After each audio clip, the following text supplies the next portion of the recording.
Ayyappan sir அவர்களை வருக வருக என வரவேற்கிறோம்.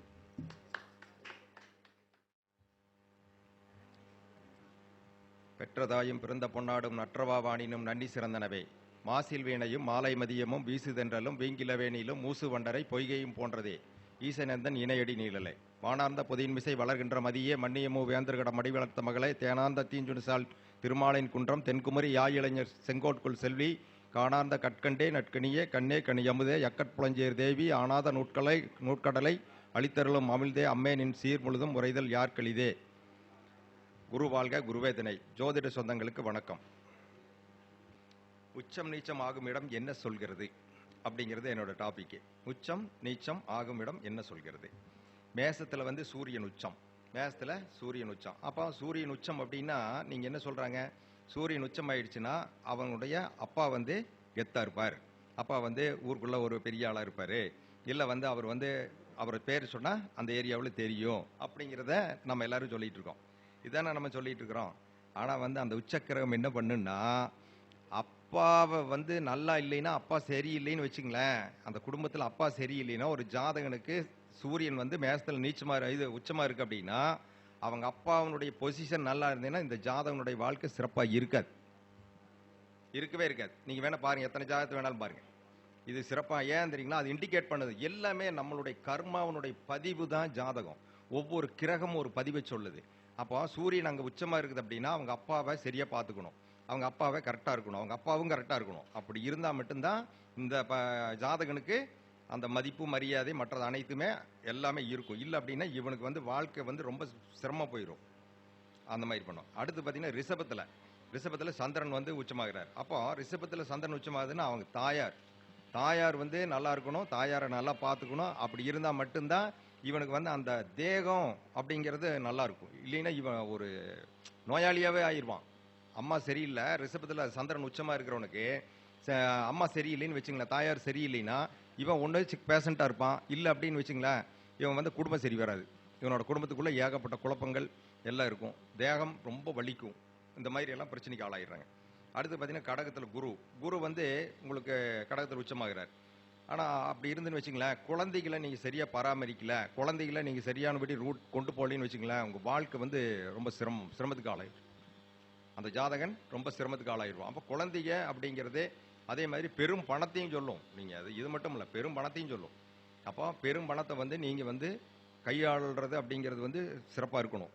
அப்போ பெரும் பணம் அப்படிங்க உங்ககிட்ட இருக்கணும். ஆனால் வரும், உச்சத்துக்கு பணமெல்லாம் வரும். ஆனால் பணத்துக்கு மேலே கடன் இருக்குங்கிறது தான் உண்மையை தவிர பணம் வராதுங்கிறதுல இல்லை. உச்சம் அதோட வேலை செஞ்சு தான் தீருங்க. அந்த கேரக்டர் இருக்கும் அதனுடைய, அதாவது ஸ்டார்டிங் பாயிண்ட் வேற, எண்டிங் பாயிண்ட் ஒன்று இருக்குல்ல, அது மாதிரி. அப்போ கடன் யாரு கொடுப்பா? உங்களுக்கு யாருங்க கடன் தருவா? உங்ககிட்ட ஒரு 10 கோடி ரூபாய் சொத்து இருந்தா தான் நீங்க பேங்க்ல போய் கடன் கேட்டீங்கன்னா ஒரு 8 கோடி 7 கோடியை தருவான். இல்ல போயிட்டு சும்மா போட்டு நீங்க போய் எனக்கு கடன் கொடுங்கன்னு கேட்டால் கொடுப்பாங்களா? கொடுக்க மாட்டாங்க. அப்ப இது எல்லாத்துலயும் ஒரு பேக்ல ஒரு பிரச்சனை இருந்துட்டு தான் இருக்கும். நம்ம முன் தோற்றம் வேற, பின் தோற்றம் வேற. அதான் எங்கள் குருநாதர் அடிக்கடி சொல்லுவேன் நான். அதாவது ஒவ்வொரு கிரகத்துக்கும் பின்னாடி பேக் எண்டில் ஒன்று இயங்கிட்டே இருக்கும் அப்படின்னு. ஒரு நட்காரியத்துக்கு பின்னாடி ஒரு இது இருக்கும். அதே மாதிரி ஒரு தீய இது நடக்குது அப்படின்னா அதுக்கு பின்னாடி ஒரு நல்லது வரும். இதெல்லாம் கூட நம்ம உணர முடியும். அது மாதிரி இருக்கும்.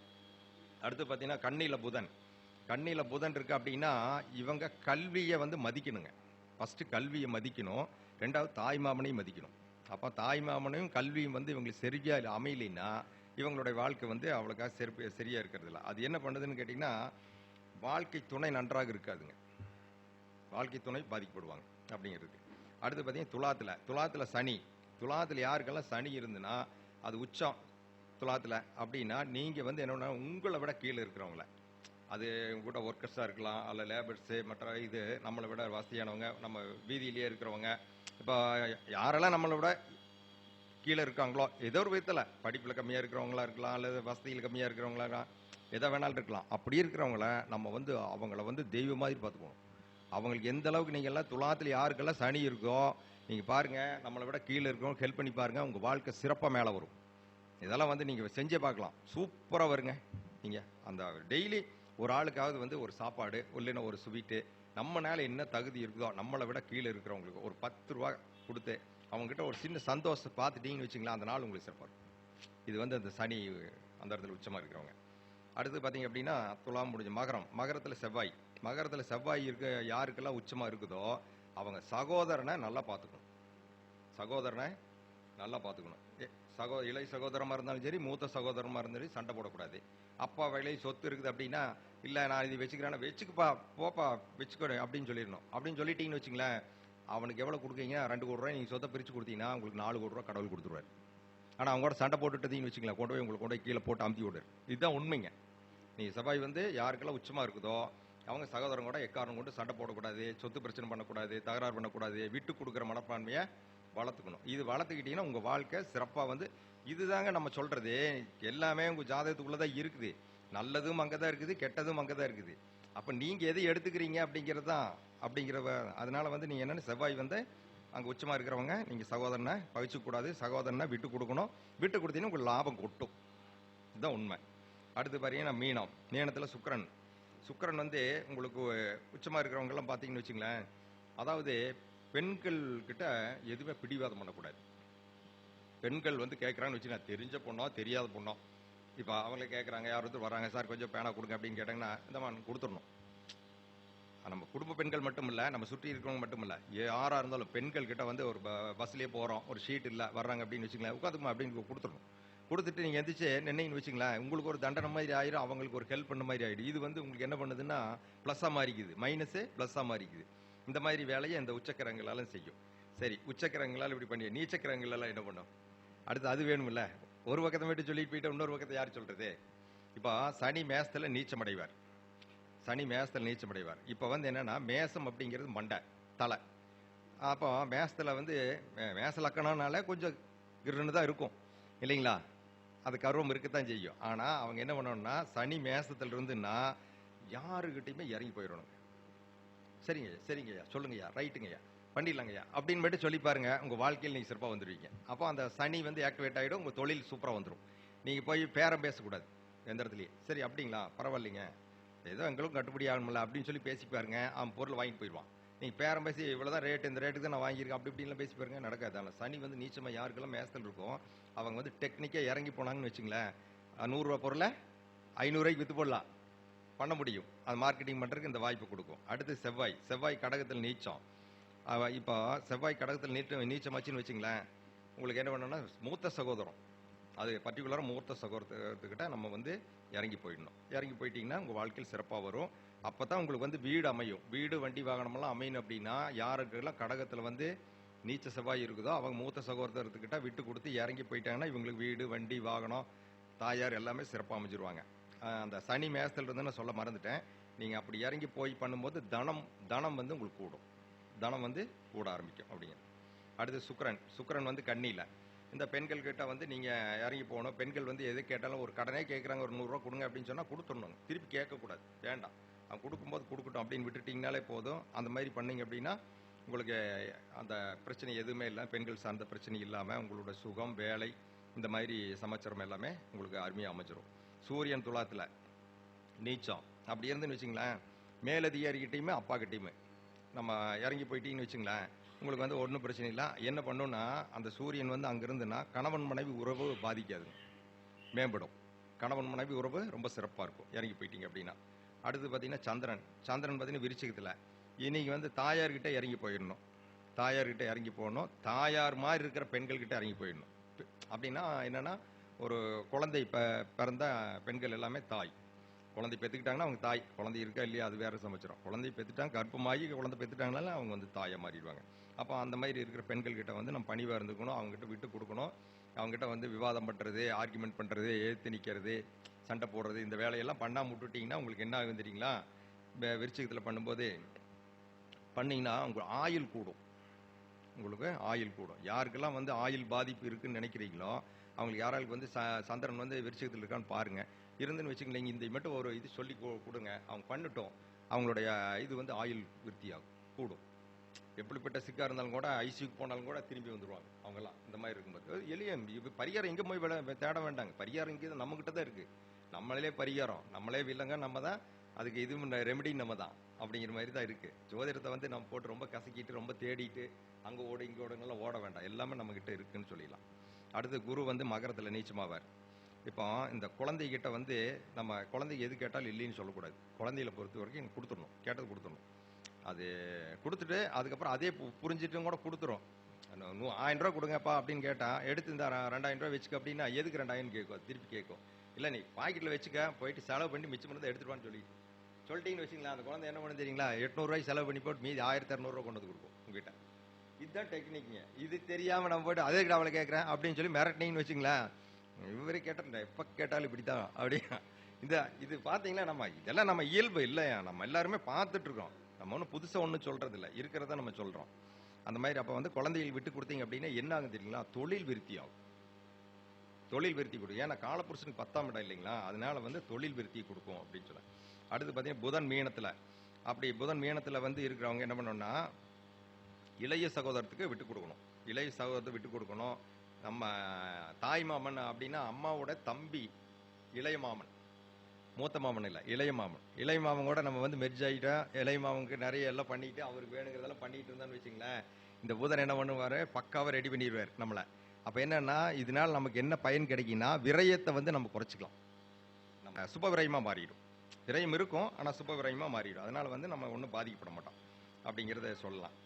அடுத்து பார்த்தீங்கன்னா இதில் எல்லாத்துலேயும் வந்து இப்போ நான் சொன்ன உச்ச நீச்சம் அப்படின்னு சொல்லிட்டு வந்தேன். இந்த உச்ச நீச்சத்தில் பார்த்தீங்கன்னா இந்த மிதுனம், சிம்மம், தனுசு, கும்பம் இவங்க வந்து இந்த உச்ச நீச்சத்தில் வரமாட்டாங்க. ஏன்னா இவங்க வந்து அந்த கட்டுக்குள்ளே வரலையே, நீச்சத்துக்குள்ளேயும் வரல, இதுக்குள்ளேயும் வரல. ஏன்னா இது நீங்கள் படிக்கும்போது தெரிஞ்சிருக்கும். ஜாமக்கோளில் வரும்போது பார்த்தீங்கன்னா இந்த வீட்டில் கிரகங்கள் கூட இது ஜாம கிரகங்கள் நிற்கவே நிற்காது.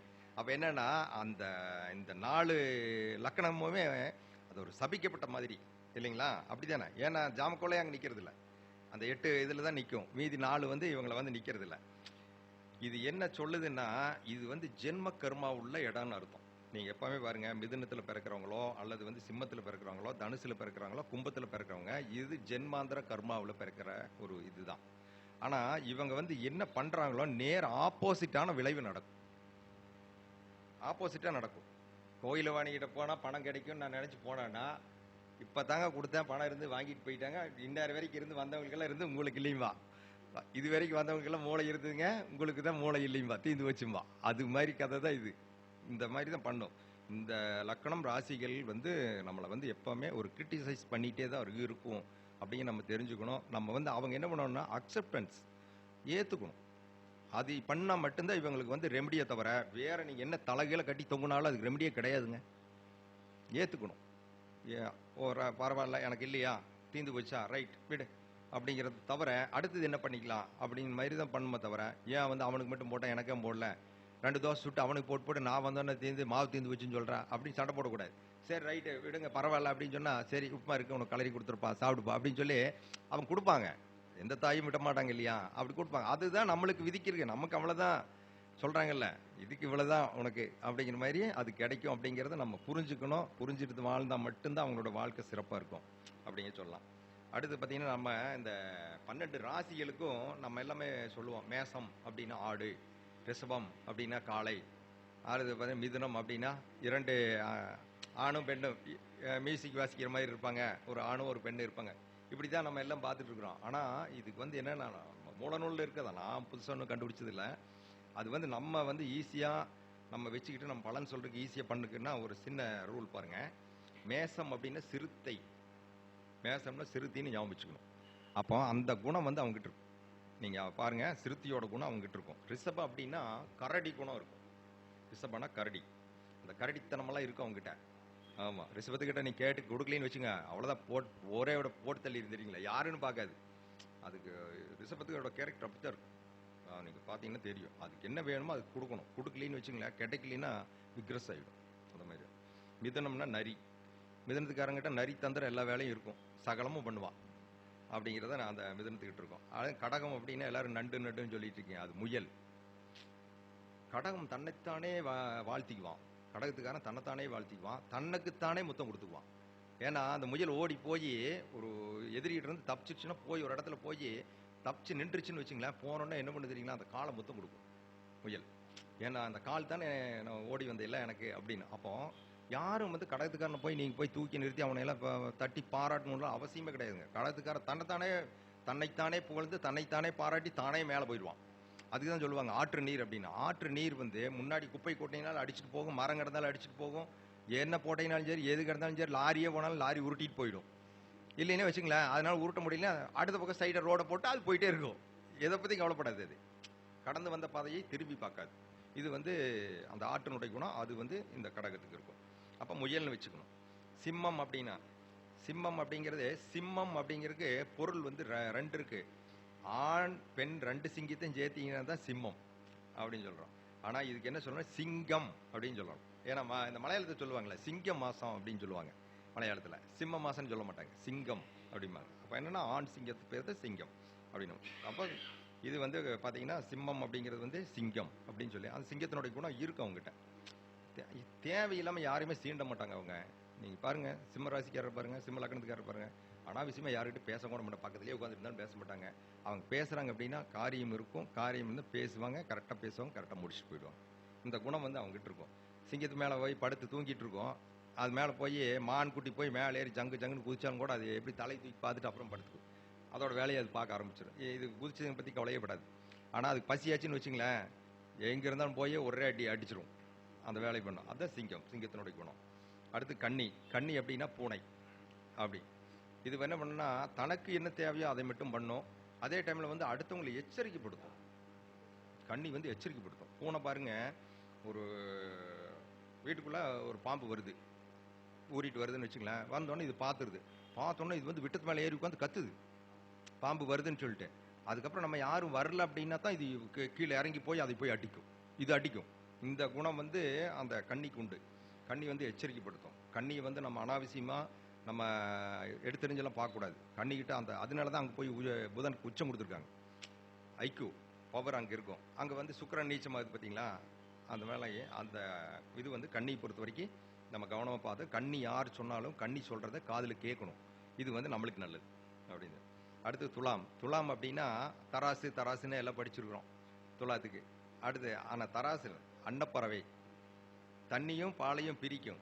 அப்போ என்னன்னா, மேஜிஸ்ட்ரேட் இருக்காரு, நீதிபதி இருக்காரு, நீதிபதி கிட்ட இந்த வக்கீல் என்ன சொல்றான், என்னோட கட்சிக்காரன் நியாயமானவன், யோக்கியான் அப்படிம்பா. அவன் சொல்லுவான், இல்லை இல்லை என்னோட கட்சிக்காரன் அந்த இடத்துக்கு இல்லவே இல்லைம்பா.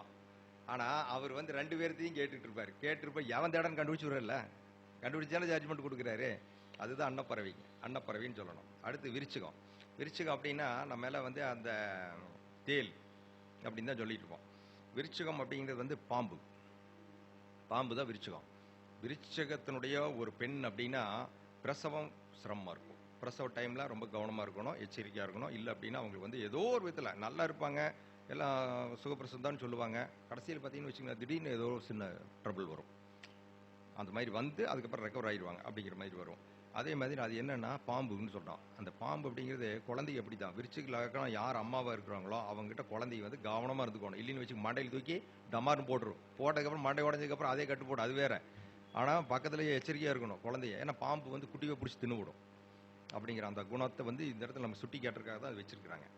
அடுத்து பார்த்தீங்கன்னா தனுசு. தனுசு அப்படிங்கிறது வந்து ஒரு கவனமாக, தனுசுக்காரனுக்கு பார்த்தீங்கன்னா ஒரு இலக்கே இல்லாமல் அவன் வந்து பயணிப்பான். இது வந்து ஏன்னா வந்து இதுக்கு வந்து என்ன சொல்கிறாங்கன்னா ஆந்தைன்னு சொல்கிறாங்க. ஆந்தை எப்படி, ஆந்தைக்கு பாருங்க, ஆந்தையோட கண்ணு வந்து ஏறக்குறைய 160 டிகிரி 180 டிகிரி பார்க்குமா. ஆந்தையோடைய கண்ணு 180 டிகிரி வந்து அது விஷுவலாக பார்க்கக்கூடியது. ரொம்ப மைனூட்டாக அதுக்கு இருக்கும், அந்த கண்ணோட அமைப்பு இருக்கும். அந்த இது பார்த்தீங்கன்னா நம்மளுக்கு இன்னொரு சிம்பிளும் கூட கொடுத்துருப்பாங்க தனுசுக்கு. தனுசுக்கு பார்த்து வானத்தை பார்த்து வில்லு விடுவாங்க. இலக்கை பார்த்து தான் விடணும் வில்லு. இலக்கு இல்லாத இடத்துக்கு வில்லு விடுறதே அவன் என்ன சொல்றது. அந்த இடத்துல ஒரு புறா இருக்குன்னா அதை பார்த்து ஒரு இலக்கு, இல்லை இந்த இடத்துல ஒன்று இருக்குன்னா அது இலக்கை பார்த்து தானே அம்பு எய்தணும். துப்பாக்கி வந்து சுடணும்னு என்ன பண்ணணும், இலக்கை பார்த்து தானே சுடணும். இலக்கு இல்லாமல் வானத்தை பார்த்து சுட்டா அந்த மாதிரி தான் இது வந்து வானத்தை நோக்கி அம்பு விடக்கூடிய ஒரு இதுதான் வந்து தனுசு. ஆனால் தனுசு வந்து என்னன்னா அவங்க தான் இந்த பாருங்க, இந்த ஜோதிடத்துல நிறைய புக் எழுதுறதுல எல்லாமே அவங்க தான். பெருசு பெருசாக இன்னமும் பண்ணிடணும், நம்ம ஏதாவது இந்த ஜோதிடத்துக்குள்ளே ஏதாவது பண்ணி வச்சு போயிடணும்னு நினைப்பாங்க. ஆனால் அதுக்காக உழைப்பாங்க, மெனக்கிடுவாங்க, ரொம்ப மெனக்கிடுவாங்க. ஆனால் ஜெயிச்சிருவாங்க, ஜெயிறாங்க, அவங்களுக்கு அமைஞ்சிருது. அது இறைவனோட இது பார்த்தீங்கன்னா அந்த கோயில் வீடுன்னு சொல்லுவோம். அப்போ அது பாக்கியமான வீடு அப்படின்னு சொல்கிறோம், அது குருவோட வீடு. அதனால வந்து அவங்களுக்கு ஒரு விதமான ஒரு இது அமைப்பு கொடுத்துருது இந்த தனுசு அப்படிங்கும்போது. அடுத்து மகரம். மகரம் அப்படின்னா மகரத்துக்கு எல்லாரும் என்ன சொல்கிறீங்க, முதலை வீடு அப்படின்னு சொல்லுவீங்க. அதுக்கப்புறம் மான் வீடு அப்படின்னு. மான் அப்படிங்கிறது வந்து மகரத்துக்கு தான் வான் வரும். ஆனால் உண்மை என்னன்னு கேட்டிங்கன்னா அது வாத்து. வாத்து அப்படிங்கிறது தான் உண்மை. வாத்து வந்து நிலத்துலையும் வாழும், நீர்லையும் வாழும். முதல்ல மட்டும்தான் நீர்லையும் வாழும், நிலத்துலையும் வாழும் இல்லை, வாத்தும் வாழும். அப்போ அந்த வாத்தினுடைய கேரக்டர்லாம் இவங்ககிட்ட இருக்கும். நீங்கள் நல்லா கவனித்து பார்த்தீங்கன்னா தெரியும். அப்போ இந்த மகரத்தை பொறுத்த வரைக்கும் அது எப்படி நடக்குது, மெதுவாக போகும், வேகமாகவும் போகும். அது வேற சரளக்கணம் இல்லையா, அதனால் அந்த குணாதிசயங்கள்லாம் இவங்ககிட்ட இருக்கும். கும்பம். கும்பம் அப்படின்னா எல்லாருமே கும்பம்னால அந்த குடத்தை வச்சுக்கிட்டு இருக்கிற ஒரு ஆள், குடத்தை வந்து இப்படி கீழே சாய்ச்ச மாதிரி இருப்பா அப்படி அப்படின்னு சொல்லுவாங்க. கோபுர வீடு, அதாவது தனுசு கோயில் வீடு, இது வந்து கோபுர வீடு அப்படின்னு எல்லாம் சொல்ல வேணும். ஆனால் அது என்னன்னு கேட்டிங்கன்னா டால்ஃபின் அர்த்தம். டால்ஃபின் அது கூட பழகினீங்கன்னு வச்சு கும்பத்துக்கு அப்படியே ஐக்கியமாயிடுவாங்க, மெர்ஜ் ஆயிடுவாங்க. அப்படியே கும்பத்துக்கிட்ட நீங்கள் பழகி பாருங்க, அப்படியே மெர்ஜ் ஆயிடுவாங்க. அந்த மாதிரி அந்த ஐக்கியமாக சீக்கிரமாக யார் கூடயும் பழகிக்குவாங்க, நல்லா பண்ணுவாங்க, அன்பாக இருப்பாங்க, பாசமாக இருப்பாங்க, உதவி செய்வாங்க. ஏன்னா அந்த இடம் லாபஸ்தானம் இல்லையா, அது காலபுருஷனுக்கு. அது சனியினுடைய வீடு. சனியினுடைய வீட்டில் பார்த்தீங்கன்னா உங்களுக்கு அது மூலத்திரியோன வீடு, அதுதான் சனிக்கு.